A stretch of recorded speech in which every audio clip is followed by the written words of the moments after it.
Как говорят в народе, и на нашей улице будет праздник. Сегодня у жильцов 17-го квартала праздник. Открылся новый детский сад «Лесная сказка». На церемонии открытия присутствовали премьер-министр республики Галина Данчикова и мэр Якутска Айсан Николаев. Новый детский сад расположен на первом этаже многоквартирного дома на 1500 квадратных метрах. В помещении предусмотрено все для удобства детей. Например, имеются музыкальные и спортивные залы. Детсад примет детей в возрасте от 3 до 7 лет, а обладателями желанных путевок станут около 150 ребят.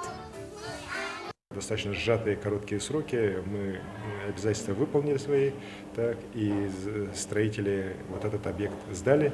Сегодня вот жители вот этого нового микрорайона, родители, дети получили прекрасный подарок, который на самом деле вот воеву символизирует ту новую политику, которую в последние годы и на уровне нашей Российской Федерации, на уровне нашей республики, на уровне нашего города идет.